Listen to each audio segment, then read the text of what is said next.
Hello and welcome to the Comic Conspiracy episode 257 for the week of April 19th, 2016. My name is Ryan Higgins, who's with me this week. Brock Seger.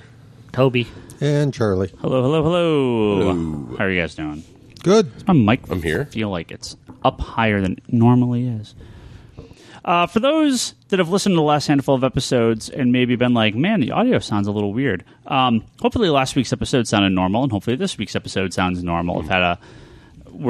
We tried moving over to a new laptop, and that didn't quite take, so we're dual laptopping now. Ooh, fancy on this podcast. Yeah, one day I'll figure out exactly what's going on because, after 257 of these, I still have no idea what we're doing. So, hopefully this episode and last episode were a little easier on the ears. You're not having to kind of ride that volume up and down. So, sorry about that, guys. We're here to talk about all sorts of random crap. What do you guys? You guys been watching anything? Been doing anything? Who watched Supergirl? I watched Supergirl. Do we want to get this out of the way? I Sure. saw Supergirl, the pilot, and the Flash episode, so... Okay, you saw... Two episodes. You saw a great episode and a decent episode. You going to catch up or just no interest? No, I'm interested. It's just I don't have time right now to get caught up with everything that's... I hear that. Yeah. Like, I got caught up with Game of Thrones Season 5, which comes out Sunday. Yeah, for real Season soon. 6. Can't wait. So, I know the President's seeing it before everybody else. Ah, that bastard. I mean, he's out. We got to give him some perk before leaving the office. Tobe, Yes. what have you seen for Supergirl? I've seen the first 8 or 9 episode before the Christmas. Oh, okay. You saw a decent chunk. Yeah, and then nothing at the new break or the second half. Okay. But the Flash episode. Okay. You're not feeling it, huh? No. It's not your style? No. I think it's very... It's going to be really funny coming from me, but I feel like it's a very childish show. As a guy that watches a lot of kid cartoons, so it's going to be really weird that I said that, but I don't know. I get like memories of Smallville back, not the good kind. So I don't know. There's like half the characters on there that could die for me, and that'd be a lot better show for me. But if there's an audience for this and people are enjoying it, I'm for it. It's not necessarily. I do think she's really good, and I really do like her as Supergirl. I just don't like some of the other characters on the show, and it's not really doing it for me. So it's really hard for me to watch it. But I'll catch up sooner or later. This is one of the... Well, first it was hard to watch because it's on CBS and it's not on Hulu. Oh, okay. So I have a hard time watching it because they play with a ton of commercials. So it's one of those shows that I'll watch like a 5 or 6 at once, and kind of like Agents of S.H.I.E.L.D. and some other shows that are kind of in the lower tier. Sure. Gotham is even below that. Sorry for Gotham fans. Well, I do keep up with most of them on a weekly basis, but S.H.I.E.L.D. right now is the one that I'm kind of far behind on, and I'm like 2 back on iZombie. But man, there's so many shows out; it's real hard to keep up. Yeah. But Supergirl ended first season, which I definitely think the show as it went on got progressively better. The Flash episode I thought was super fun. It's light. That's fine. To me, it feels... I don't have any problems with that. I think, actually, that was a fun episode. I expected a little more out of it. Yeah. I feel like everything is judged by the cartoon, and it's really hard when the cartoon was so freaking awesome. Just like Unlimited? Yeah. Well, Supergirl... They never did Supergirl justice in those cartoons, though. They had that weird, Power Girl wannabe thing. Yeah. I mean, I love Justice League Unlimited, but there's some aspects of that show that never clicked with me, and Supergirl is one of them. I don't know. The Supergirl show for me kind of feels more like Superman the Animated Series. I mean, it just... It embraces a lot of the mythology, even though because it's Supergirl's show, like, they do utilize certain characters that are really Superman baddies that are now Supergirl baddies, and redo new origins for some characters, but it feels sort of similar to the kind of feeling of Superman the Animated Series, where everything was much lighter. It's very much not shying away from the fact that she is a completely superpowered being who's not really going to get fazed by a lot of... Like, yes, if a bomb goes off and she's next to the bomb, you don't need to, flinch away, and they embrace that. They did some good fights recently. They had the big Maxima fight. Oh, they had fight. some great fights recently. in this last episode with Non and Indigo. I thought that was pretty cool. Yeah. And they're not afraid to use Martian Manhunter. During the talking scenes, I always have him revert back to his like human form, which is like, okay, why is he doing this? But whatever, I understand. It's a TV show.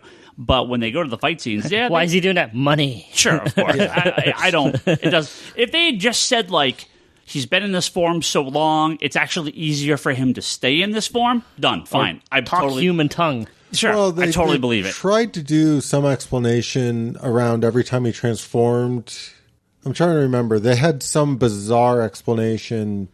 Well, he did stay in that form for a very, very long time. So I feel like that'd be an okay out to have him, why he doesn't switch back and forth more often. But again, whatever. No, I just remember they had some explanation in an episode of, like, if he kept switching back to his other form, he'd lose the ability to retain. I don't remember the exact. I don't remember. But I just remember they did come up with some slightly convoluted explanation at some point. Well, they pull a kind of switcheroo in this show.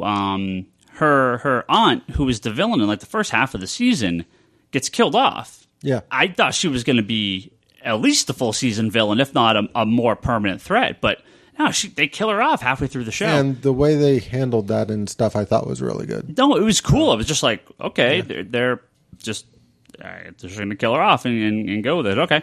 So you get in the back half of the show, Non, who is her... is it her husband? I think it's her husband. They implied they're married. And then Indigo, who is the female Brainiac from the Titans, Young Justice crossover way back in the day. Played by the Supergirl from Smallville. From Smallville, yeah. They're kind of now completing the mission of trying to take over the world. And the first are like, oh, we're going to enslave the humans. And that didn't work out so well. So they're like, all right, we're just going to kill all the humans. So they did a good job with Supergirl and Martian Manhunter coming in and kicking some ass. And so that's obviously the major part of the finale. But the very, very end is the big question mark, especially if they bring back the second season. So, Charlie, you can explain what happens if you want. Or I can, doesn't matter. Well, at the very end of the episode, another pod from Krypton lands, and they do the whole... Supergirl goes out to investigate, pulls the lid off it, but they don't show you who's in the pod. Yeah, and she's like, oh my God! And then it cuts. Of course. So our good friend Seth suggested it should be either Crypto or Streaky, and I am totally down with that. I would love... Actually, that would make a lot of sense. I would love if Crypto was in it. That would make a lot of sense, especially from that Manacana run. It needs to be Crypto. Yeah. I am now 100% down with Crypto being... That would be really cool, actually. A series regular. And that would be really cool. Yeah. Now, the pod looked a little bit bigger to me. Yeah. Maybe it's a big Crypto. It's gonna be Crypto was a fairly large dog. Yeah. I mean, he's not of the small dog variety. I mean, maybe you need room to run around in the pod. Yeah, exactly. Well, the executives saw a Lockheed, whatever his name from Inhumans. We need a dog that size. I'm trying to think of who it could be. I don't think they would do like a weird Superboy. I can't imagine that. I mean, it could be her mom. Yeah, but I really do. Fit the mythology. The dog makes way more sense than anybody else, actually. Yeah. So I'll be very curious when we come back. So not officially picked up for a second season. Ratings are decent. Critically liked. So, it's beating shows that have already been renewed. So my hope is then this week we'll find out if it got renewed or not. And signs are pointing to yes, but nothing official. Well, when Legends, Arrow, and what's the other one? Flash gets renewed, I'm pretty certain this will too. Well, but it's different networks with... Well, if anything, if they drop it, then maybe it could come over to CW. Well, Gotham got picked up, Lucifer got picked up, and they have similar ratings, and that's Fox. Yeah. So... Yeah. I have a feeling they'll keep it going. Yeah. So, but I know they film in L.A. because I got to see the set they film in the Warner Brothers studio down there where our friend Seth works. Yeah. And I know he said that the show's expensive to film down there, and there's a lot of talk that they may move to Canada because that's where everything else is shot. Yeah. And if they do, that could save the show, especially if they're concerned about the budget. But then you more lose crossovers. That's possible, but then you lose a lot of the kind of feel and tone of the sets where they are now because that's fine. That's totally fine with me. That's Yeah. like one of the issues I have. So. Oh, really? Yeah. I don't Just you recognize all the LA. It's easy. No, It's I easy. don't. They just demo everything, and then everything's being rebuilt. I don't mind if Catco That's gets okay. exploded and never comes back. They just film everything in Car's new office, which has no windows, has no decorations. They just reuse all the Smallville Sad stuff. enough, that's the scene I actually saw because my father-in-law was watching it when I went over there. It was weird. So I like it. Looking forward to season 2. Hopefully it gets picked up. All right, what are we moving on to? Well, Toby, I mean, like, so what do you're not Lucifer, Gotham, you're off all those? Well, I'm not off. I'm actually up to date on Lucifer. It didn't finish, did it? It's ending really soon. And it got picked up I'm for a up, second season. I'm up to date on that one. Okay. I still don't know why the hell I'm watching and why the fun. hell you like it. It's a fun show. I like Lucifer. I mean, obviously, it doesn't really feel based on the comics. It's barely, but yeah, it's fun. it's a fun procedural. I for me. call it the once upon a time factor. It just has enough of the mythology in there that makes me go, I do want to know about that. And then they go and stupid normal cop show thing. And then at the very end, it's like 2 minutes of, oh, that's what I was waiting for. I guess I'll wait another week to find out another 2 minutes of what I really want to know. I think it's a problem because I watch a whole lot of TV, and I do feel like some of the stuff was better done in White Collar. It's different. Yeah, it's different. Yeah, I know where you're going with this. It's different, but if I'm gonna watch a show like this, I prefer to watch the other one, even though I already watched it. But No,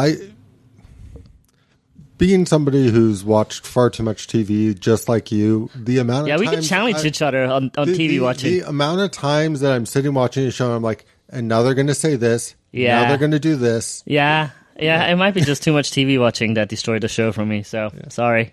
Well, with something like Lucifer, I find it really annoying. Like all these procedural shows, they introduce the person that's in trouble. They introduce 2 new characters, and you're like, well, it's one of those 2 are the murderer. That's always the way it is, right? Yeah. I mean, I've seen so many shows like this, but I think I've seen like 2 or 3 episodes, and I've enjoyed what I've seen so far. Yeah, so. he's very clever. He's very witty. I like him a lot. The cop. See, that's where I disagree. I don't think he's really clever with the powers. That's where White Collar was so much better because he was doing it without his little superpowers. He barely uses them. Yeah, it's always like, show me your real ones. Yeah, I don't and know. it usually gives him kind of a wink, a direction to go. Yeah. But yeah, he doesn't use it constantly. But then when he does, like he's got the wings, or when he's I like the wing storyline. That's the only thing I like this season. Yeah. But other than that, I'm sorry. I actually Too much like TV for me. this- That's to blame. Okay, maybe not this most recent one, since there was probably one on last night, but there's the previous one I liked a lot with him getting shot and everything else. yeah. You can only get shot when he's around the cop. Well, I mean, we have so many shows. iZombie just wrapped up. I still have to watch the finale. I watched that already. No spoilers. A Flash There were and Arrow zombies in soon. it. Yeah. Well, I heard it was like a legit, kind of legit, like horror quote unquote episode. It was good. Yeah, I love iZombie. It's so funny. Sorry, Toby. It's all right. Nothing wrong with that. I'm not. Your Veronica Mars was in an episode technically. Oh, was she really? Yeah. Nice. She did a voiceover. Okay. For a part of an episode. That's cool. No, I mean, And the dad. hey, if you guys enjoy Lucifer and iZombie, I mean, these shows are here to serve someone, right? So, it's all good. I don't care. The Gotham, though, has fallen into my when everything is done TV-wise, I'll catch up thing. Yeah, which Shield didn't for me right now. which didn't work for me last time because I think I was so far behind, I started losing some episodes, like in the beginning, so that I missed like a episode or 2. But Did I actually talk about this last season of Shield? I started watching it. Shield? You did a little bit. Did I mention this on here? A little bit. Okay. You did. Okay. I don't remember how far you got into. Yeah, I'm like but 5 episodes in. I watched like 4 or 5 of them, and then I haven't watched them since. But yeah, Yeah, I'm like 4 or 5 episodes behind on it right now.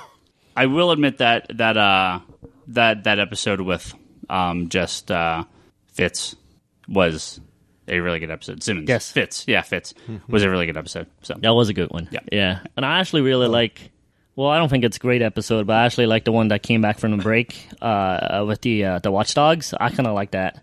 Plus the guy who plays the brother of the big African-American guy. He's from another show from Friday Night Lights I really enjoyed. So some correlation from past shows that I really like. So I don't know. I haven't. It's fall. See, I really enjoyed this new season, but then it's fallen back down to when I have time for it, which is a lot later. Well, there's So many shows out. I just thought of something I do kind of want to talk about, some of which I'm not sure if I actually have talked about on here before, but the CGI Nickelodeon Teenage Mutant Ninja Turtles show. Okay.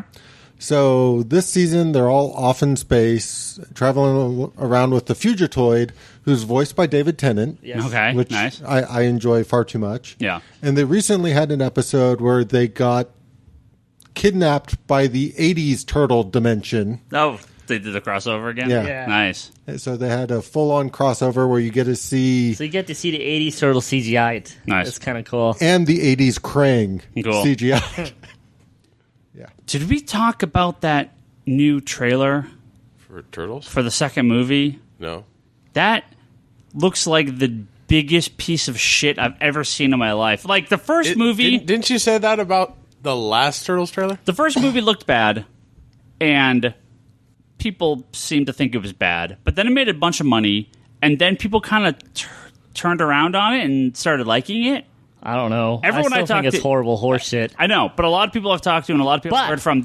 But this new trailer, they're like, oh, they're making it just like Well, the 80s. if they're It going looks one way... so... No, it doesn't. So bad. Well, the turtles still look ugly as hell, but seeing all the Rocksteady 80s stuff... Bebop It's looks fine. so Oh, no, it's bad. fine. It's fine. Okay, If they're going to go you're- goofy, go all the way goofy. You're Fuck talking. it. You're talking to a person who will defend like 3.5 Transformers. Yeah, and you're movies. talking to a person who just said Supergirl is for kids, even though I watch totally kiddie cartoons. It so looks bad. no, it doesn't. The one, I'm taking a guess, the one with the half is the one with the Decepticon nuts? Yeah. No. Well, sorry. 2.5 good Transformers movies. The fifth one's not out yet.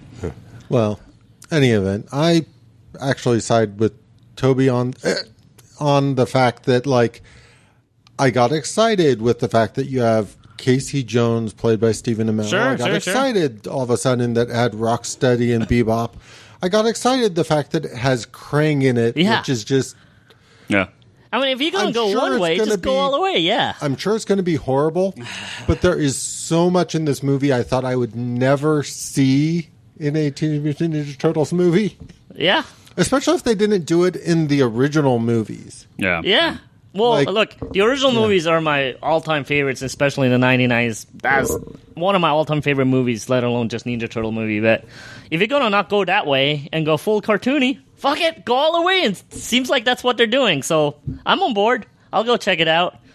Don't know if it will be good, but I'll go check it out. Oh, I'm completely convinced it's going to be horrible. Yeah. But at least I get to see stuff Yeah, I didn't that think I was going to see never before. thought I would see in a... Yeah, because the Turtles. first one was just bad, right? Yeah, At least yeah. this one you're going to see stuff that, oh, wait a minute, this is kind of what I used to imagine as a kid, what it would be like, so might as well go see that. So, in ways, they kind of course-corrected themselves in a weird, odd way to make it work. Well, I think they probably just went, this is going to be the last one we're going to be able to do, so we might as well just Yeah. go for it. Remember how I had issues with the music in the first one, and boom, they're doing all hip-hop songs in this one? They're fully getting what they're fucked up on. Yes, Well- they're fully realizing Toby's the only one who's going to go see this movie. I don't. Oh, I don't. yes. Put everything I don't in for think Toby. this is going to be the in last one. In that case, they should make prettier-looking turtles for me, too. No, I get the feeling this movie is going to be a real big hit. I don't. You're far from the last one. They're going to churn these things out forever. Nickelodeon paid a good amount of money for these. They're going to milk this franchise as long as they can. Now, speaking of of trailers, we got the Inception 2, the Doctor Strange trailer. Yeah, I was going to talk about that. So yeah, I definitely want to talk about the Doctor Strange trailer. It dropped as we were Finishing up recording last week, which sucks. Last What's that? week. Sorry, last week. Yeah. So who saw that trailer? I'm assuming did. we all did. Yeah. What'd you guys think? I liked it, even though every time I see Benedict Cumberbatch doing an American accent, like, my brain just revolts. Oh, by the way, Turtles production budget of $125 million, made just shy of $500 million worldwide. So yeah, we're They getting made some money. We're getting multiple movies. That you don't worry. That's Well, this is Nickelodeon's Marvel. You got to remember right. that. Four right? times your budget is definitely sequel territory, and I have a feeling the second one's going to do even better. Yeah. Sorry. And again, this is. I mean, when Disney bought Marvel, Nickelodeon Right. goes, "We got to get a little boys' property too. Let's buy the yeah. Turtles." And so they're going to do whatever they're going to do. Sure. And so far, I mean, look, I may have not liked the first movie that they did, but obviously was a success, and the cartoon is doing rather well. So they're doing something right. It's merchandising, look, right? I'm an old fart at this point, right? I'm gonna like my old turtles, so it's all good. It's all good. Well, one of the things I'm kind of appreciating what they're doing. I mean, they've started releasing some of the other series back on like DVD, and they kind of have their CGI series, but then they also have a little kid. Oh, that one was actually cool looking. Yeah. That one was actually my friend Becky worked on that. I usually hang out with at Comic Con. She worked on that one. Yeah, so, I do want to check out that one. Yeah, they have a lot going on for making some money from this property. Oh yeah. Well, like I said, it's when it comes down to merchandising. I mean, that's always where the money is, right? So don't get me wrong. You're going to get a ton of merchandise for this stuff. Speaking of which, Ryan currently has the Teenage Mutant Ninja Turtles HeroClix and the Banks in the store. Yep. Yeah. Merchandising. Come get them. So, Doctor Strange. Benedict Cumberbatch, Tilda Swinton, other people. I thought it looked interesting enough. I mean, it's... So, watching it's very odd. It 100% looked like Batman Begins... and Inception kind of mixed into one movie. Well, Batman Begins and Inception had sex, and it's Doctor Strange is their offspring. That to me is kind of perfect for a Doctor Strange movie. Yeah. It was less magical than I thought it was going to be. I thought it was going to be. I mean, again, early trailer, but the trailer basically gives you all the building blocks of his direct origin, right? Which I'm expecting is not going to be I expect first half of the movie or something. Yeah, basically. Back half is all in hell, fighting Dormammu or whatever the hell's going on. Yeah. Who knows? But we'll get like 40 minutes, and then we'll finally see Doctor Strange, and then So I kind of appreciate the way they did that trailer that way.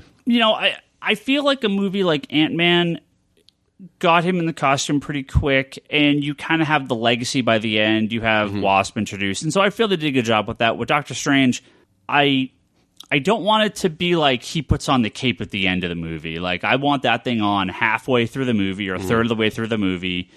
And I think you'll get that. I mean, every single one of these movies does a good job of getting them into the costume. Yep. I know a lot of people, there was some backlash about Tilda Swinton being Ancient One, replacing an Asian role with a white person. But she is the strangest looking person on the face of the earth, so I'm actually totally fine with it. The Ancient One, I mean, they play her up as extremely androgynous in that anyway, so I actually have, I as a white male have no problem with this, but Toby, as a this is a whole nother podcast, I think. As a non-white person, what do you think?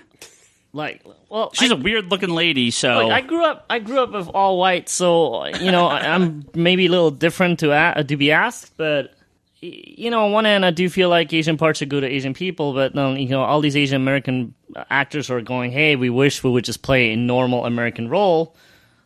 On the flip side, then you shouldn't have a problem with a white person playing a normal Asian role. So to me, a lot of people said they wanted an Asian American to play Iron Fist, which is really weird to me. But to me, I was like, that seems kind of racist. That just because it's a kung fu person, they have to be Asian. No, but they're saying that originally the reason why he was white, it was because the white man had to go save the Asian people. And right. They're saying the problem is not now with Iron Fist. They're saying the problem was all the way back in the 70s when he started. Yeah. Right, and they're saying correct it now as what I feel like the argument was, right? Well, back then it was, and I'm saying that's not my views. I'm saying that's what the argument of it was, right? And back then it was a different time, right? And they're trying to fix some of that stuff. So I understand some of this too, but I'm all for Asian Americans getting parts, but look, no one's talking about the Indian guy on Fear. No one's talking about Steven Yeun doing Walking Dead.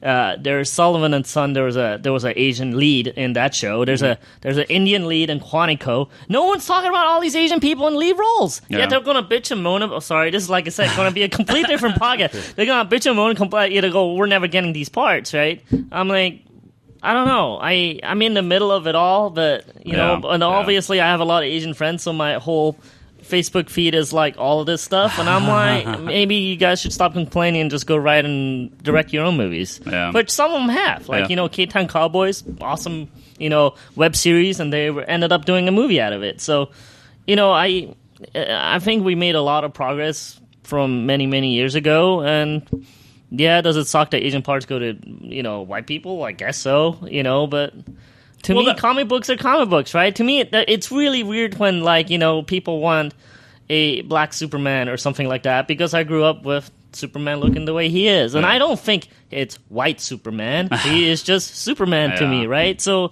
to me, it's like, well, let's create more characters, what's the guy from the 90s cartoon, Black Lightning? No. The guy jumping on the Static Shock? Static Shock. Yeah. I mean, that's cool. Yeah, I mean, yeah. Create new characters. Like, if you're not happy with what's out there, I'm perfectly happy with new characters. So, I don't know. Sorry, rant over, I guess. Well, in a case like the Ancient One, to me, in the comics, he was Asian. He was also a guy. Yeah. But he's also like this magic being. Yeah. Less a... So, maybe she is supposed to be raceless. It just happens to be the actress is a white person. Oh, they're playing her up like very androgynous, very blank facial features. And people are still mad that David Carradine got picked over Bruce Lee, right? So, I don't know, man. I mean, it's a movie about superheroes. Like, eventually the Asians will get their parts. I mean, and they already are. That's what my point is. They're already slowly drifting into all these lead roles that, are normal parts, and which is what everybody's asking for. So, I say we were going the right way, and we should just be happy about things. Yeah, I think, and then I think a lot of these Asian Americans should go support Justin Lin's Better Luck Tomorrow or K-Town Cowboys, where, you have Asian Americans doing the whole movie from beginning to the end and doing normal parts that have Better Luck Tomorrow is a really good movie. It's really good. I saw that in the theater with like 2 other people. Oh, did you? Yeah. It's really good. Yeah, it's a really good movie.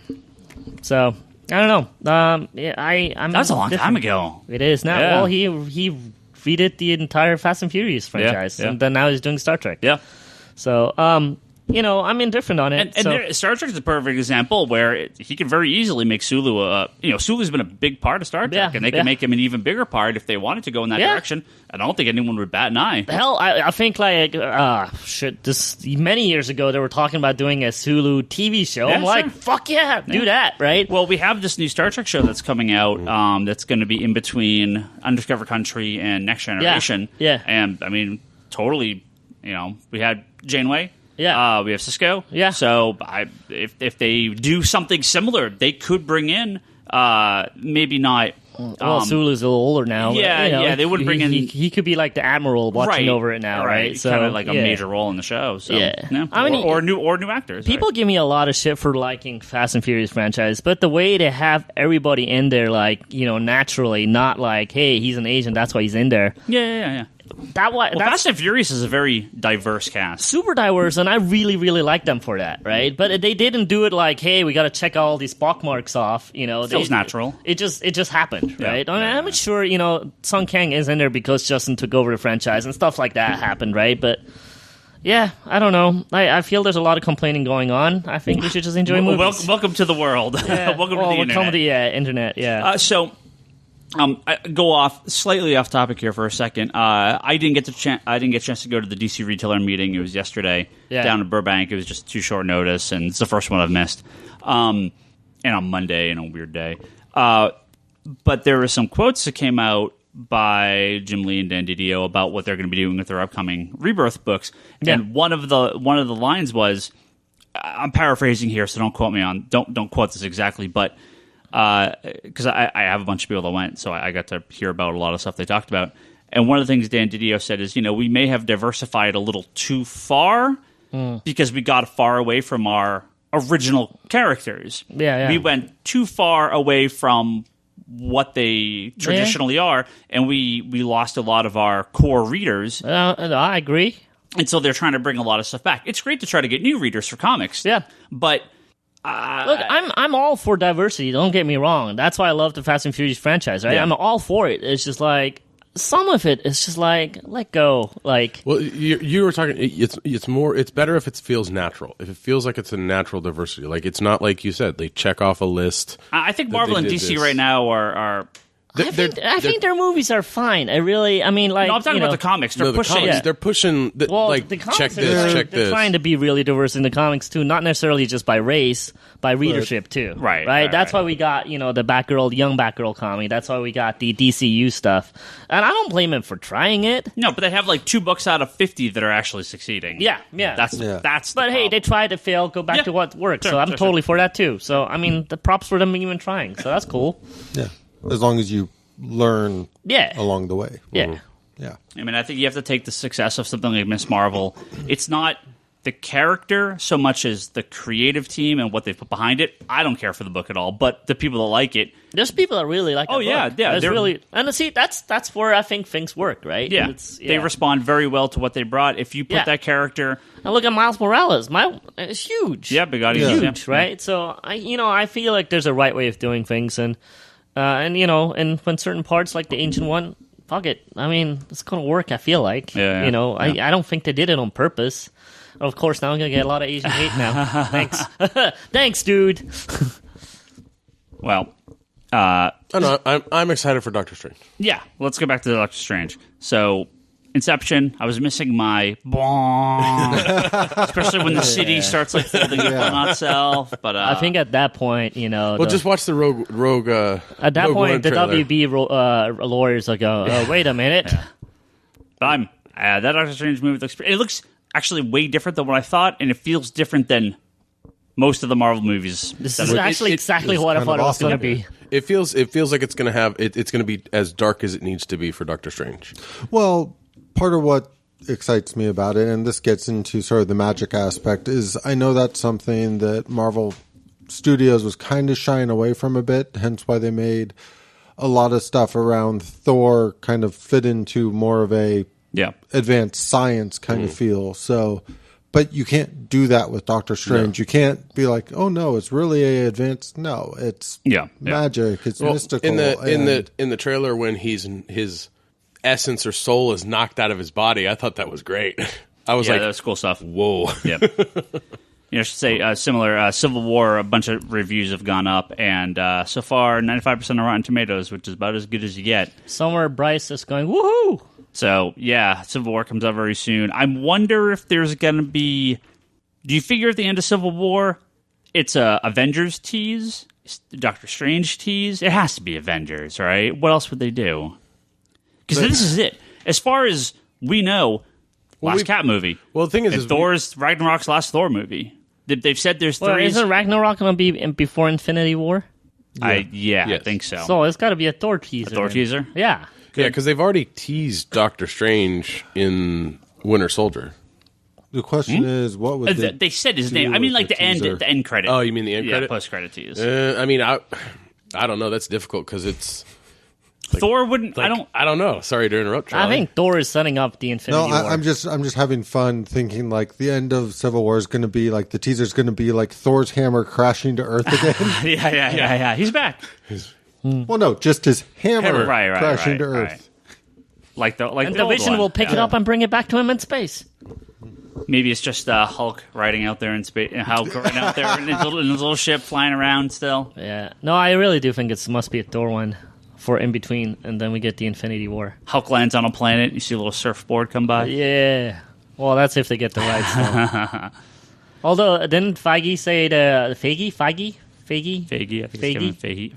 think it is. Yeah, sorry.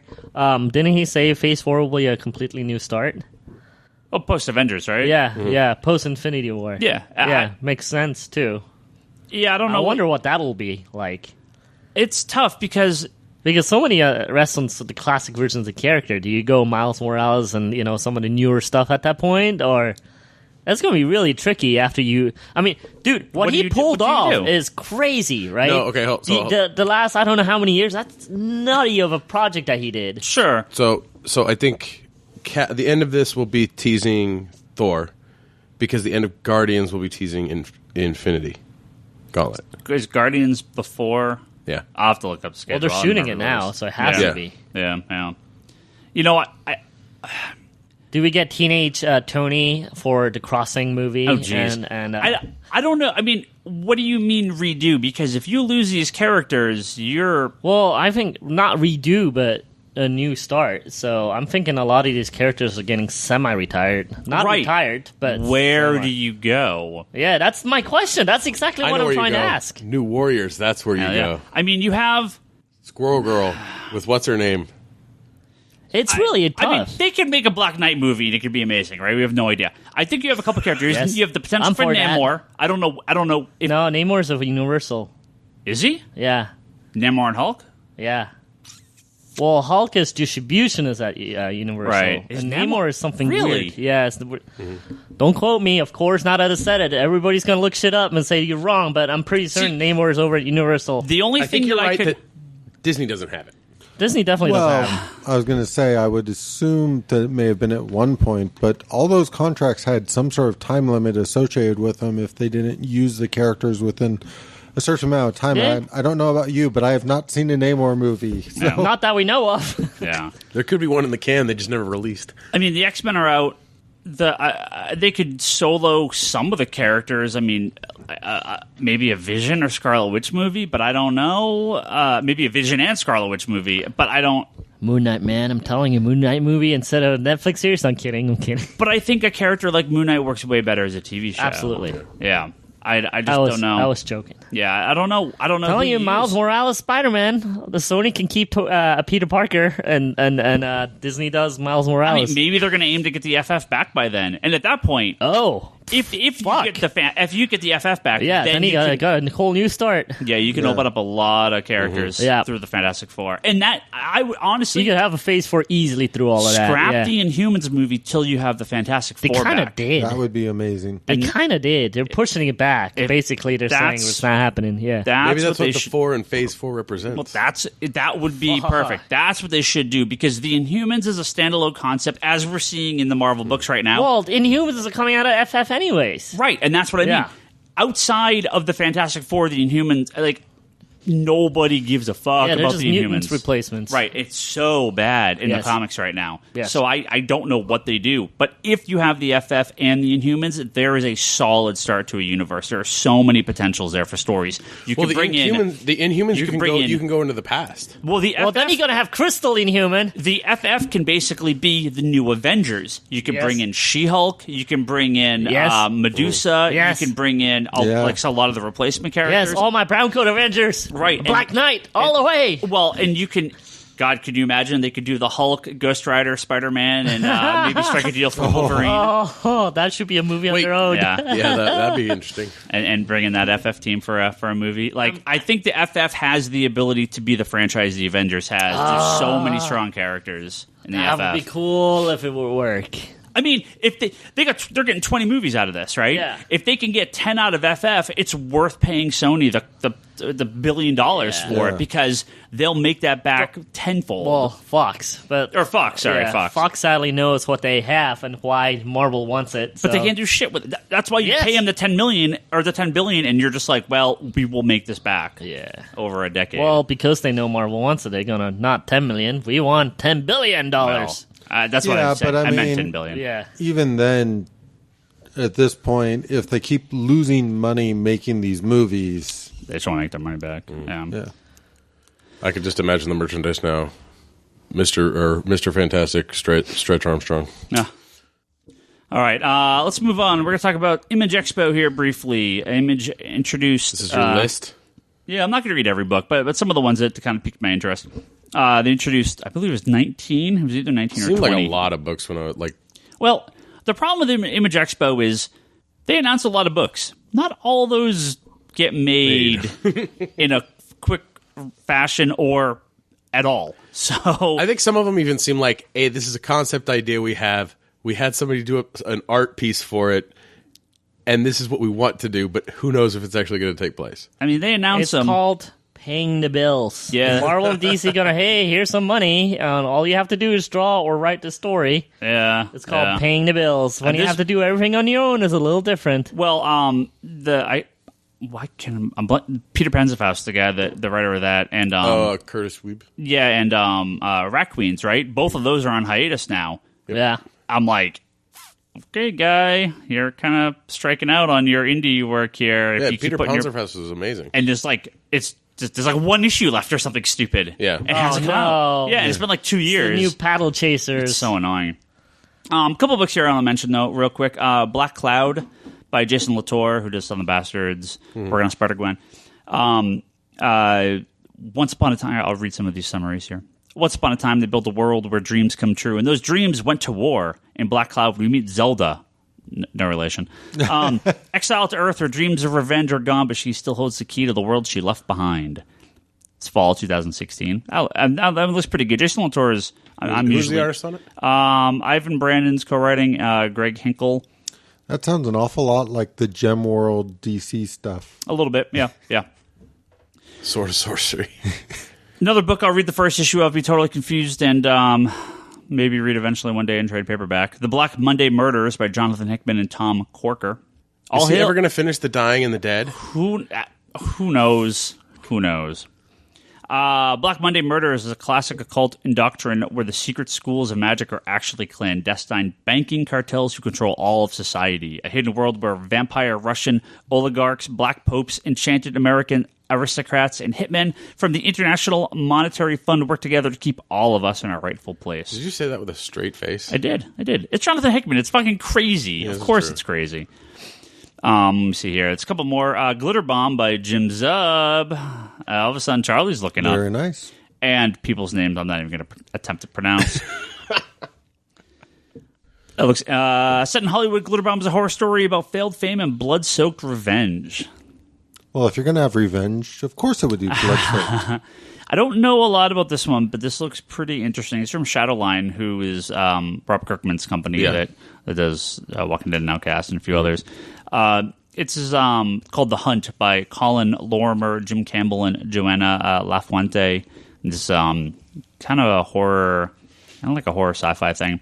At her father's deathbed, Orlegok Roche, Orleg. I have no idea how to pronounce this word. We should just have you pronounce stuff for an entire podcast. Came face to face with an age-old myth of the Slaw, a group of soul-stealing spirits of evil not even hell would take them. Years later, and with the belief that her father's soul is still trapped in some form of the netherworld, she goes looking for answers, beginning a journey that leads her down a dark path just to discover what really happens to us after we die. Interesting.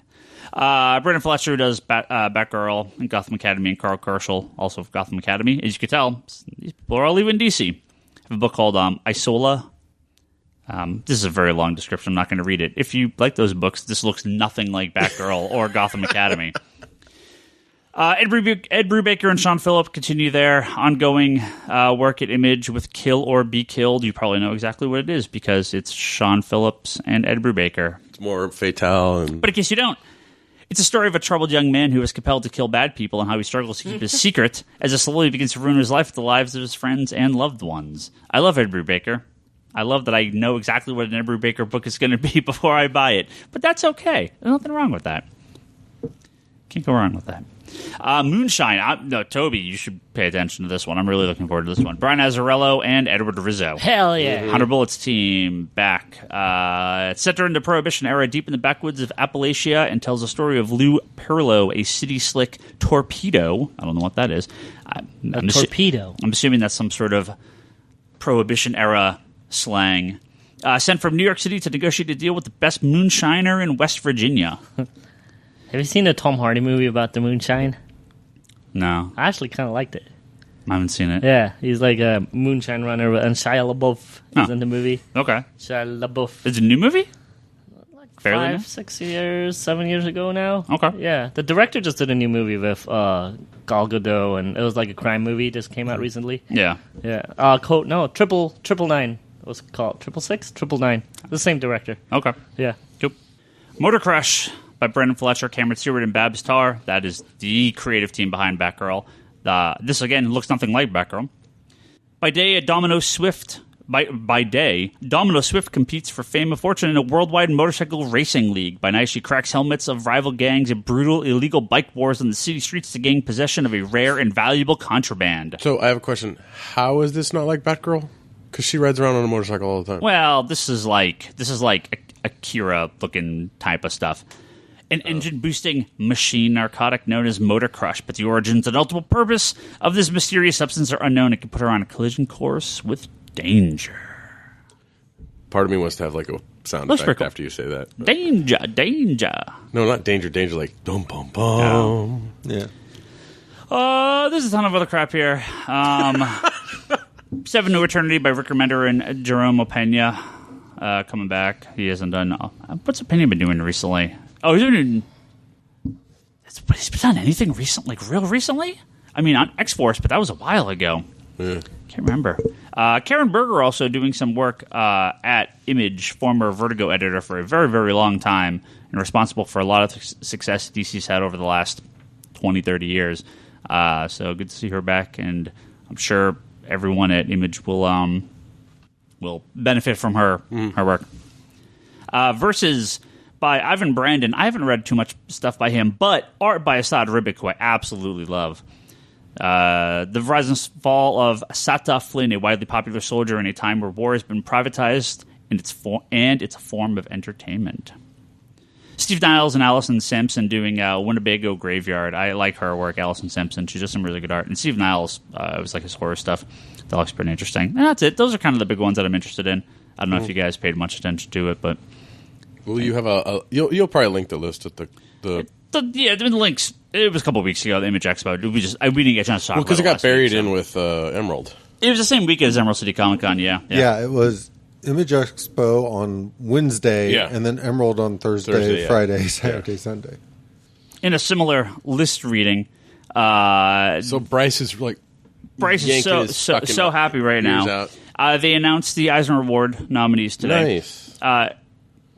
Let's be very, very honest here. What? I made a joke on Twitter earlier today, and I'll repeat that joke today. Does it piss me off? No, I don't think so. So one year I decided to stock all the available Eisner Award nominees that we could. A long time ago. You'll say this was 10% of it now? I did it once. Once. Because... Well, there's a lot of indie stuff in there. Zero. There's a lot of indie stuff in the Eisner stuff now, which doesn't appeal to a lot of people anymore. Even a decade ago when I did it, we sold nothing. The 100 Bullets is Eisner winner. Well, we sold very little. We sold nothing that we didn't already carry, right? The Eisner Awards are cool, and I'm glad they happen, but they don't mean as much as they used to, I feel like. The Eisner Awards are not based around, much like the Oscars, it has nothing to do with financial success and even critical success in a lot of cases. It's simply the people that make comics, what do they like? Yeah. So we have our yearly Rag on Ryan Scott episode of the Geek Box where he completely misunderstands what the Oscars are. And to me, I totally understand the Eisners. They are nothing that sell. They are rarely things that sell well. They are rarely things that are even popular enough to get reviewed, but they are things that the comic industry has. Wasn't Mouse an Eisner winner too? Oh, sure. There's some classics in the Eisners. There are. But I mean, most of these things are not fine. They are critical success to the people that work in the industry. They're an industry award. They're not an outside critical award. But it's not I think like the MTV Awards. Well, I feel like the Oscars though. Once creators get the Eisner Award, they usually get other jobs. Though. Oh yeah, sure. So in ways, this is maybe not necessarily for anybody else anymore, but for the creators themselves, they usually line up other work. Yeah. Well, I'm looking here like best short story. 3 of the 5 nominees are people with very stable careers at this point. Tom King, Matthew Inman, who does The Oatmeal, the webcomic, and Adrian Tomine, who's a long-time independent creator. I mean, these people aren't, I don't know the other 2 people, but they probably do other stuff. But I did want to, there was a couple things I wanted to mention here, because Dan Slott and Michael Allred actually got a nominee for Silver Surfer number 11. Really? Nice. Awesome. Called Never After for the best single issue or one shot. Oh, that's cool. Oh, that's the one where it keeps going and going and going. Yeah. So, I mean, I don't want to knock the books that I'm not mentioning because I don't they're just not in our wheelhouse, really. Except for one that I subscribe to and you don't order for the store. I actually talked with a few other stores about the Eisners online, and we were all kind of joking, like, it's cool that they do these, and I love the fact that these comics get award. It's nothing we sell, it's just... Yeah. But that's fine. If you like any of these and you want to order them, let me know. I'm happy to try to get them. Best continuing series, Giant Days. Yeah. Toby, that's one of your favorites. Yes. It's by Boom. Invincible also get a nod, and Silver Surfer, and Southern Bastards. So, Southern Bastards, nice. Bandette is the only one. It's from Monkey Brain Comics by Paul Tobin and Colleen Coover. I mean, creators I know, but I've never heard of this comic. So, and they actually got a lot of nominees for that book. I'll have to look into that. I've never heard of it. So I don't know what's up with that. I think Best Limited Series, there's definitely some bigger titles in here. Chrononauts by Mark Miller and Sean Murphy. Fade Out by Ed Brubaker and Sean Phillips. Lady Killer, which is a Dark Horse book, which I didn't read, but actually looked really nice.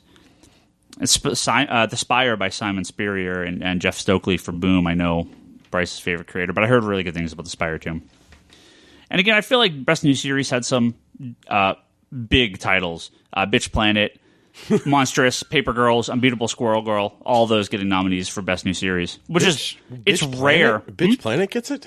I mean, it's been out for so long, though. I guess new as of when they started this. Well, no, it would be new. I mean, I guess it would be new after the last one, but I mean, it feels like a long ass time ago that Bitch Planet came out. Yeah, and a couple. John Allison, writer of Giant Days. Toby getting your best writer nominee there. Yeah, along with Jason Aaron, Ed Brubaker, Marjorie Liu for Monstrous, and G. Willow Wilson for Miss Marvel. Monstrous is one I really need to pick up. Too creepy for me. When there's no limbs in the first issue, you lose me. I'm sorry. I read the Lane first really issue. likes the book, though. Yeah, the art's incredible in that I read book. the first Lane issue really and loves that book. I wasn't, like, it didn't impress me, but it looked really nice. The art was amazing. Mike Allred getting Best Penciler Inker. Awesome. A team for Silver Surfer and Art Ops. And Art Ops is another book. Yeah. Have you been reading that one? Yeah. Art Ops is fantastic. I'm actually surprised that didn't get nominated for Best New Series. Art Ops is such a good book. It might be. It might be title. for next year. Depends on the cutoff. Maybe. Well, there's 7 issues in at this point. Yeah, it should be. Yeah. Yeah, but Bitch Planet. When did Bitch Planet come out? Must have been the beginning of last year. Yeah. So. Maybe into 2014. They just kept it going. Your buddy Dustin getting Best Painter nod For Descender? for Descender. Yes. Yep, Dustin Nguyen. David Aja, actually real good. A couple of real good best cover artists. David Aja, who I always continue to love. Raphael Albuquerque, who did Hate. Amanda Connor for Harley Quinn. That's kind of an interesting one. Yeah. So some interesting stuff. I'm curious to see. It always takes place during Comic-Con on that Friday night. So congrats to all the nominees, even if it's not kind of in our wheelhouse. But hey, maybe you'll try a book that you haven't read before and like it. So we need to get an MTV Awards of comics. Yeah. Best kick-ass multi-page spread gatefold cover of 2016 goes to. I'll totally do it. You kidding me? Best homage cover goes Best to. Jeff Johns comic goes to Jeff Johns. Bryce can do the best Marvel comic of the best top 16 X-Men books of every month. Top 25. Best comic book movie, not VVS. Yeah. So we haven't answered a ton of questions the last handful of podcasts. We're saving up. We're going to be doing stockpiling a couple episodes of recording out of order for me while I'm gone. So it's a good reason you're gone. Even though I will be overseas on vacation for my honeymoon, we're going to have episodes will flow mostly as normal. There's 1 week that's still up in the air a little bit, but no, I think we're going to lock it down. Okay, it's going to be our DC Rebirth. Episode. I'm missing Rebirth without Ryan Higgins. Yeah. And we are going to basically, because we get it, we can sell it that night. So what we're going to do is we're going to read it because we're going to have Ryan Scott on. Yep. Not that he's going to read it, but we'll read it. Toby's going to read it. I'm going to read it, and if Charlie's there, we're all going to read it. And then we're just going to DC Rebirth out. And then by the time this is posted, hopefully you've downloaded a digital copy of it. Can read it, and then maybe you can listen to the podcast and go, these guys are full of shit. I was told over in the UK the books go up on Comixology at like 4 in the afternoon or something on Wednesday. Like it's not like midnight there. Like it's later in the day or something. At least you're not going to be on Twitter. I already told you. What you're gonna have to do is like FaceTime me, like page by page in the morning. Just call me and be like, "Look, here you go on Tuesday." Here's Just the thing. shake enough so you can't read any of the words. Yeah, exactly. I'm so frustrated. But anyway, we do have a couple questions we're going to answer here. So a lot of your questions, if you guys have asked over the last few weeks, we're going to Yeah, so let's get some of those questions. we're going to be you'll hear in an upcoming episode. I got one from Mike. Okay. Speaking of big summer events, what summer event is everyone looking forward to? I'm intrigued by some. Wait, what did you say? Revenge? What summer? Big summer event. Like what? What are some revenges you guys are looking forward to? 4,000. Let's answer that question. What revenges are you looking forward to? Oh, speaking of things that are happening in upcoming episodes as well. If anyone is curious, next week we're going to have a big Marvel #1 talk as well as Daredevil Season 2 talk. If you've been waiting for that, shit. That's next week. Yeah, really? Yeah, Awesome. Yeah. I'll rewatch the entire show by then. I got 2 episodes left. I got a lot of stuff to say about I'm gonna this. have to attempt to watch it. And then Daredevil by next week. we will have our Civil War episode up the week after Civil War. So a lot of big episodes come up. But When what did you come up with the Daryl thing? That's new. Because he's 2 episodes away from it being Oh, done. is that also we're going by Ryan's schedule? Yeah. Oh, okay. I got. I control the record That's button. why he's in the red chair. Okay, I got you. What summer event is everyone looking forward to? I'm intrigued by some, but 4180 from Valiant Comics is my pick. That's from Mike on Twitter. It's Rebirth. Come on, it's Rebirth. Of course it's Rebirth. It's only Rebirth. Rebirth is the only answer. 4180 could be cool. Civil War 2, I'm sure, won't be a giant pile of shit, but it's Rebirth. You're partially wrong because it's not about Rebirth. 100% It's Rebirth. all about Blue Nightwing. Yeah. But, which is part of Rebirth. Yeah, but it's Blue Nightwing is all about. I'm not caught up with Valiant. It's like big. Like I didn't read Book of Death yet, and I'm Yeah, you're a little way far behind. back, Yeah, huh? I'm way far back on those. So I'm excited for Valiant's thing. I mean, they've done good so far in what they've done with crossovers and stuff like Harbinger Wars and Armor stuff. But this is like the first kind of big one. But yeah, Rebirth is I think the biggest thing because honestly, I could care less about Civil War 2 at this point. You know, I hope it's good. You know, we had Secret hope it's Wars, good. and now we're having Civil War 2. It's kind of like, all right, give us something new. So, I don't know. Charlie, Rebirth. Of course it's Rebirth. I mean, it's written by Jeff Johns. It's not even a question. If anything, I almost want to be like, okay, what Else besides Rebirth? Well, not even necessarily what else besides Rebirth, but if you wanted to sort of say, okay, were you more excited for the direction that it sounds like they're going to go with Batman, with the whole Joker mystery, or like I could see separating it out into some of that side, yeah. just because there's a lot of things going on around that. And then they also announced that like they have the next 2 years worth of stories Plotted out. Yeah. plotted out so it can be all better connected. And yes, I need to make a comment about that. So there was this rumor that Bleeding Cool ran about Rebirth being a 2-year crossover of every comic. And Dan Didio came out immediately and was like, well, that's bullshit because that's impossible. Right? Like, no way. Yeah, we don't have someone that good with canon. Reading what Dan said, reading comments I've heard, listening to stuff from the retailer meeting, it seems like this. They have 2 years of stories planned out. They've signed a lot of exclusive contracts. They have there's a plot that will be running through, I'm sure, certain books. This is probably like when they had Forever Evil, a couple books kind of leading to this bigger event like Justice League did. But there is not going to be 2 years of crossovers. You're insane. That's at double shipping. That's 48 comics 48 issues crossing over. Well, that's just the stuff that's double shipping, and then you release the next #1 round that comes out. Right, that's what I mean. 48 issues in 2 years of a single comic across 17 titles and then 17 other books. No, there's no fucking way. Just so everyone knows the math that was going on in Ryan's head. Just I could do math at 12s because I have to do it a lot. Yeah, there's no way that's happening. yeah.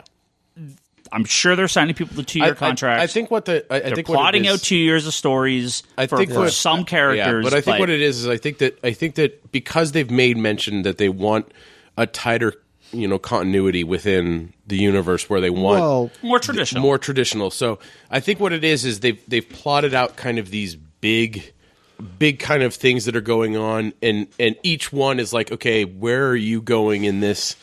And it allows for them to make easier transitions into, tying in with one another, instead of what we got with New 52, which was there was a bunch of books that came, all these books came out, and then if you're reading them in the trades, a lot of times these crossover issues or the crossover events really jar the flow of the individual book. Well, I think even beyond that, if you take the crossovers out of the equation, I think it's mainly in response to how many times did Suicide Squad go through some weird creative shift, change of direction? So bad. Yeah. I think it's just trying to let people know, look. All of the books do. Most of the books do. Yeah.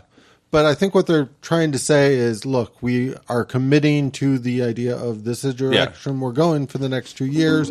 You should have some good, cohesive stories because of that. Yeah.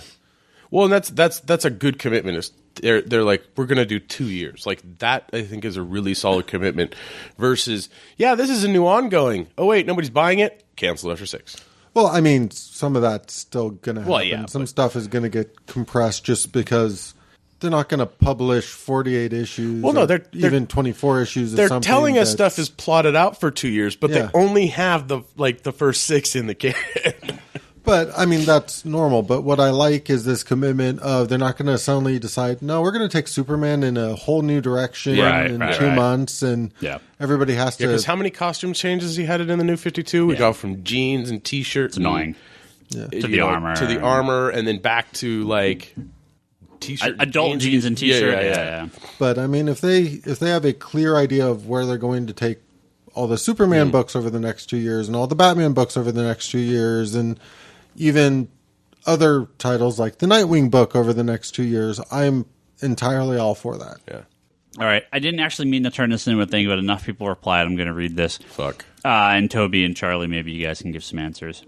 So I put a question up on Twitter earlier that a few people answered. I literally know nothing about the Power Rangers. Yeah. I missed that craze by a few years. Do we want this big Hollywood movie? Yes. Do you? Yes. Do you really? I'm actually really excited. Are you? Yeah. What's her face? Is Rita Repulsa? Repulsa? Yeah. I don't care. Yeah. You excited? I'm in. I'm just in. Yeah. Well, I didn't really get into Power Rangers when I was younger. I missed it. I completely missed it by a couple I years. saw a little bit of it, here and there. Yeah. I didn't. But I never got into it. But I saw that short film they did with. That's not what this is about. No, I know, but I'm saying that I saw that short film with I can't remember his name. I don't. It was just some shitty fan film thing. But I was genuinely interested in seeing. That's not the Power Rangers. No, I know. But that was oh, okay, I can. You're not gonna see that. You're gonna see the geeky shit. Oh, then fuck that. I'm done. Yeah.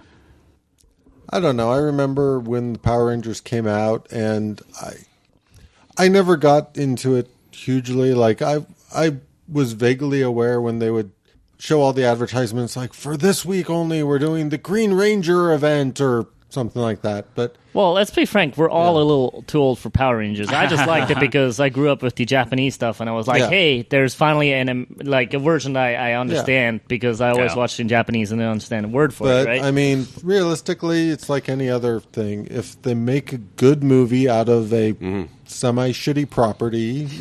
It's not a shitty property, let's get it. There's a lot of shit episodes, I'll give you that. No, the thing that drives me crazy about the Power Rangers, just flat out, is it's never been off the air since I've been in high school. They have always had a Power Rangers show for this is like all the Doctor. This time. This is the same as the Doctor. And there's 20 years prior to the shows we got. This is the same as the Doctor. I mean, it's the same not the same concept, but each kid's a generation of kids to have their own Power Rangers, right? Like mine, because my dad worked in Japan a lot.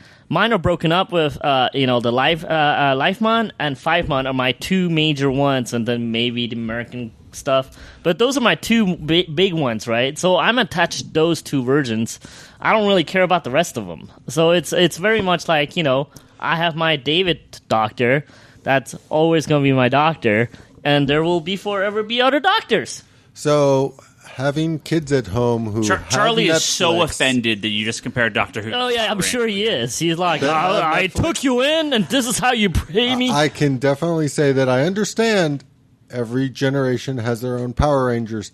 Yeah. But having it all available on streaming for kids to find now is one of the most annoying. It's like the Pokemon, man. They need to stay alive. I used to when I was trying to catch up with a TV show a few years ago. I remember seeing Get the Power Rangers first season on DVD. Right? They for the very first time released a complete American first series on like Columbia House or something weird like that. I don't know. Shout. I just remember the Power Ranger head they were selling with. Well, and it's like order now and you can get the free figurine. I'm like, do you mean the figurine that you mass produced, made too many of, and now you're just trying to get rid of? Sure, of course. Well, all right. Look, back to the actual question. I'm actually very excited about it. I'm excited for the cast. I actually kind of was hoping the Asian guy was the leader, but whatever.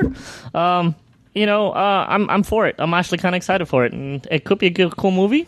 Could be like the '90s movie. So, who cares? It's Power Rangers. Yeah. It's not to be taken very seriously. I think. I think for me, it's more nostalgia, and for me, it's more like, hey, if they're doing something really cool with this, I'm all for it. I don't know, because I grew up with Voltron. Anytime it comes to like looking at the Power Ranger, I just want to go watch Voltron. I have Power Rangers way before Voltron, so I definitely have an interest in watching the Japanese stuff, only because I feel like when it's subtitled, I can distance myself from. Funny you bring that up, right? So since I got those Winspector figures from you, I found a friend online to get it from. And you can find online. Yeah. And then I watched some of them. They're not what I remember them to be. No, of course. I'm sure they're terrible. These are made for kids. Kids, not teenagers. They're made for like 5-year-olds, right? So it's some of the stuff is really hard to watch at this point. And again, I will stick to my 5-mon and Life-mon and my Winspector. And I got a couple in between too, but... Yeah, I can't watch them if I'm not attached to them. I guess I'm just the weird one because you're talking like Power Rangers, you're talking Voltron. I used to watch, what is it, the Octobots or Autobots? I can't remember. Transformers? No, not the Transformers. No, it was Micronauts. No, I think it was the Octobots. I don't know. I remember. I have no clue what you're talking about. It's some random thing that was like based around this, but Bionic 6? No. I remember the Bionics. Yeah, sure. Yeah. They were awesome. Oh, I know. Had a cool theme song. Sorry, I know. I remember the Mighty Orbots. Mighty Orbots. I know them, but I never idea. saw it. I watched that all the time. Any more questions? Yeah, couple. Let's see. Here's 2 questions Toby will like. Well, 1 question Toby will like. We'll start with that one. These both come from Problematic Cartoon on Twitter. He says, what are the group's thoughts on the 90s Robin series? Oh, I didn't realize that came back out on trade. Mr. Ryan Higgins, I was like, hey, man, the Nightwing is out on trade. The Birds of Prey is out on trade. I'm like, what's going on? And Ryan goes, I don't know. I guess they're not doing it. And then randomly, Brock is like putting books out. I'm like, what is that? Nightwing. And Brock is like, oh, it's the second trade of the 90s Robin. I'm like, the fuck? I'm like, Ryan? Yeah, and Ryan, well, I don't know. I didn't know it came out. Yeah, Nightwing, Robin, Birds That was Prey. an awesome afternoon. You never got number 1 of that trade. I did. I guess we sold it. Bullshit. Oh, we did. You were like, I didn't realize this was out. I must have not ordered it. That's what you said. Now I just don't think I realized it had come out already. But yeah. No, you need to go check to see if you actually sold it to Toby, and he just forgot he got it. No, because you flat out told me it wasn't even out yet. That like his leg got messed up. It might have been, yeah. But all the Chuck Dixon stuff, phenomenal. I'm sorry, Birds of Prey, Robin, Nightwing, all great stuff. That was like my best comic book time of all time. Like, Bryce Scott is X-Men era, and then, I read a lot of books before then, but the all-time favorite happy moment in comic books, besides being a kid, was during the Chuck Dixon Bat Family run, because I would buy all those books, go home and read them, and had the best time ever. They're really good. Greg Land did a lot of work on the early Nightwing stuff before he got a little before he got into his more modern art style. I like that. All the Birds of Prey stuff. And he did Birds of Prey art, too. Yes, All the Birds of Prey stuff is really good. Yeah. Yeah, Robin was the first. I think it was the first. Yeah, it spawned all the rest of them. Because Birds of Prey and Nightwing came shortly after, because Robin came out when they were still doing the Well, they had like the those Nightfall. They had a couple of miniseries. The Yeah, Robin they had, 2 and they had Robin 3. Robin 2, Robin 3, and so many goddamn covers. It's so annoying. He's got one more question. Oh, but to answer, yes, you should buy the trades that are out. It's a really good series. Yeah, all the rest of them too. Like I said, that was All three of those. Yeah, Absolutely. phenomenal time for Bat Family. Yeah. Similar question. He says, what are the best pre-90s, non-Frank Miller Batman trades? And that's pretty tough because there's probably not that many. Well, kinda like the Neil Adams recolored stuff. a lot of the Neil Adams stuff. So they reissued the Neil Adams stuff recently. Yeah, but in a not that hardcover. stuff though. I like the later stuff. I think there's that Hugo Strange story I thought was awesome, and it might have not been Neil Adams. It might have just been in the style where Batman had the blue cape. Yeah. Well, so there is the Neil Adams stuff came out in an omnibus recently, but as far as I know, it's still the really terrible recoloring job. It's so bad. I don't know why DC won't release the original printing of that. They don't want to pay the original colorist. I don't know. Okay. It looks so bad. Neil Adams went back and recolored everything, and it's terrible. And they were in the old hardcovers, and now they're in the new omnibus. It is so bad, and I don't know why DC doesn't acknowledge this. I don't know. I mean, all I know is I love a lot of the old like demon stuff. Son of the Yeah? Demon was the other one I was going to mention. Yeah, that was a huge.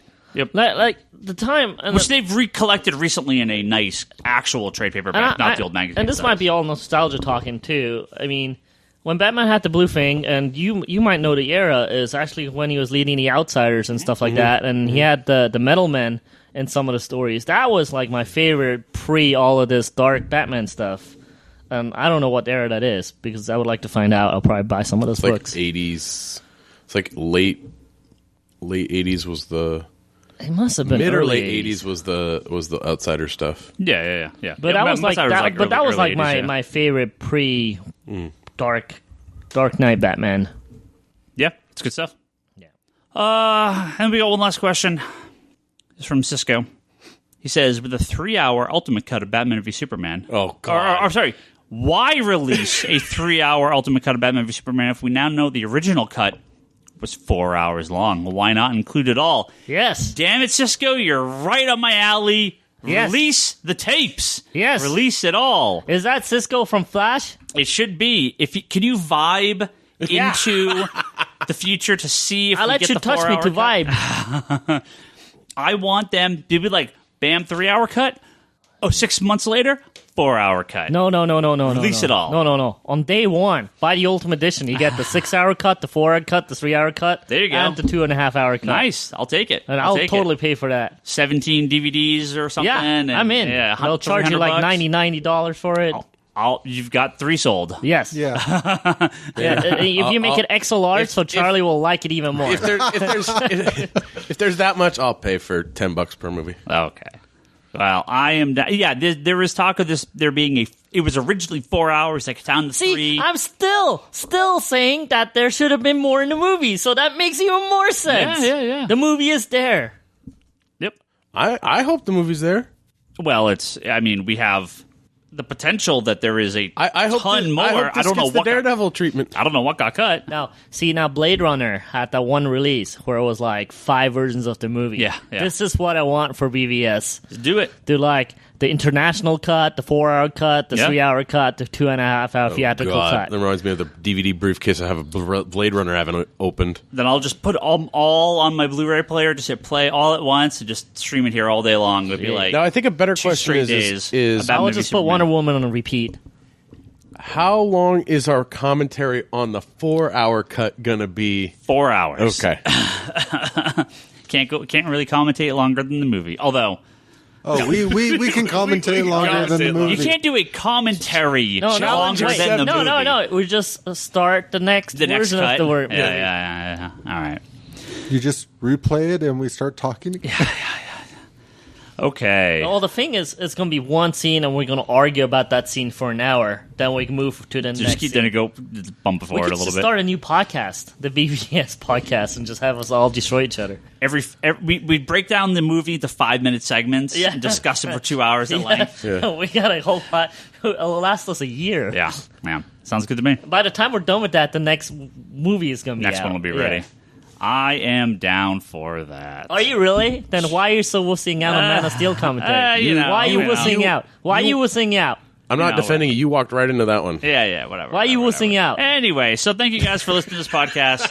Why are you wussing out, Ryan? We're gonna wrap Higgins? up now. He'll just shut your mic off. Yeah, I'll do that. We're gonna wrap up now. So thank you guys for listening. Good episode next week. We're talking a lot of Marvel stuff for the Marvel fans out there. So make sure you is that a hint that Bryce is going to be on? Bryce should be here next week. He better be. It's half the point that we're waiting on him on these Marvel #1. So let's thank our good friends from Patreon. We have all sorts of backers. We like to thank our top tier backers. You can back us and get on this list at patreon.com/comicconspiracy. Where you could donate to us for as little as $1 a month. We do appreciate it all. Yep, help us support the podcast. Thank you guys. If you give us a little bit more, we'll thank you on this episode, including our good friend Albert Soy. Now I have a bone to pick with Albert before you continue with his thing. No, we thank Albert first. No. He thank made him Ryan bleed yesterday, like real blood. He walked in and he said, "Do you bleed?" And you guys didn't film that for me? Because for some reason I like to film Ryan bleeding. I could have cut on my elbow. How big is it, like 2 centimeters? Yeah, like barely. A millimeter? Barely, like millimeter? a millimeter and a half. Okay. Yeah. Okay. I had 2 drops of blood in my pants. I don't know about the blood in your pants, man. That's something else, dude. Oh, I know. He's got that app Plant everywhere on iTunes. Make sure you check it out. Jody Lawson, Canon, the Triad Comics Anthology at triadcomicstudio.com. John Nesmith, Drinking with Batman podcast at drinkingwithbatman.libsyn.com. Go drink with Batman. Peter X. Blanco, the Nerd It Up YouTube channel, youtube.com/nerdituptv. Julian Titus got Nerds Without Pants podcast. No pants. At pixelbit.com. I wonder if they use like that in their No pants. their podcast, like no pants. Then I want a penny. Actually, he's Patreoning, so never mind. He's already paying. Joshua Redding. He's got that podcast, Tangent Break. Make sure you check that out. He's got Some books. Tangent break. He does. A couple novels on Amazon as well. Yes. Twilight of He's a Ages good and guy. Dawn of Darkness. Go, he is. Go Wait, read those. Dawn of Darkness? Yeah, Dawn of Darkness. Oh, not Batman. Not Dawn versus Darkness. It's a Fucking God. Joe Linsner Top Cow crossover. No. Fan fiction. No. So it's sketchy art and then like big, Yeah.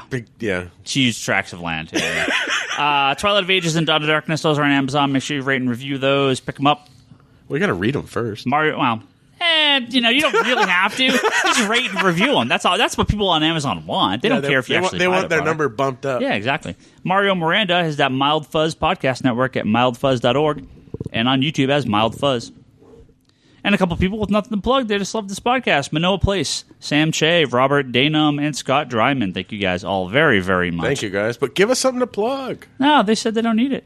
I don't remember which one it was. It may have been Sam Che. I don't want to put words in his mouth, but one of them said they were a really big fan of BVS. So, and Bryce said that Bryce could suck it. I believe suck it long and hard. I believe is the correct. The correct answer. That's why we. That might have been me that said that. I don't remember, but it was someone. This is what Ryan Higgins read. It was someone. I read it. That I wrote it down and then I read it. Yeah. Hey, I might be a little late on this, but a month ago, Greg Weisman was actually quite big on Twitter going, hey, there's a possibility, because they're paying attention to it at this point, for Young Justice Season 3. Oh, yeah, so yeah. Go binge or leave it on all night and go to sleep, so the numbers are going up for them. On Netflix, right? Yeah. They're saying they're paying attention. They have heard the cries, is what his words are. Can they get back whoever was doing the show, like... Well, that is Mr. Weissman. A third through 2/3 of the way through the series, and not the people at the end. Hey, you're just a hater. That show got real bad at it wasn't. the end. No, it was awesome at the end. It was awesome at the end. Either way, it would be awesome if it got resurrected. It would. Yes. It would. Just Hopefully you get some good people back and on. that new Voltron show on Netflix looks really good. Yeah, how is that? And well, I haven't watched it yet because it's not coming out till June. Oh, that was already out. But the people, some of the guys that were on Korra, some of the guys that were on Thundercats, are on that show now. Oh, cool. So nice. So there was Thundercats. That was legit. That Thundercats reboot was super solid. That was really good. So Disappointed it's it the never got same. picked up. There's a coloration of people in all those shows I really, really like that are on Thundercats. So I have a lot of hopes for for Voltron. Cool. All right. ComicConspiracyPodcast.com, Geekbox.net, and on iTunes. That's where you can find all our episodes. Go be sure you rate and review us on iTunes. Oh, and we are on the Google Play store. We were? Yeah, we're on there now because it just launched for podcast. Oh, nice. I don't actually have access to see it on there. Not every account. Like, it's something where they're rolling out people's access to it. Oh. So if you're on Google Play, search for Comic Conspiracy Podcast. Or if you have the podcast app through Google Play, you can find it. We're on there. Let me see. Again, not everyone has access to it yet. It's something that's slowly being rolled out. But if you do, go check it out and let us know how it is. I was able to post a podcast. I can't actually see it, though. So I hope it's right. Rate and review us, please. Thank you. The Comic Conspiracy at Geekbox.net. Send us those questions, and definitely send us some questions for next week because we're going to do that Q&A episode. Or the contact form at Geekbox.net. Again, that patreon.com/Comic Conspiracy. Donate $1 a month to us or more, and it helps us keep the lights on. Yep. Digital.comicsconspiracy.biz, where you can go buy your digital comics through Comixology, but it's through our store, so we get a nice little cut every time you buy something. Helps a lot. ConspiratorBrock.com, that's Brock's blog and video pull list. Wanderers in the Fourth Dimension, that's Charlie's Doctor Who podcast. Make sure you check that guy out.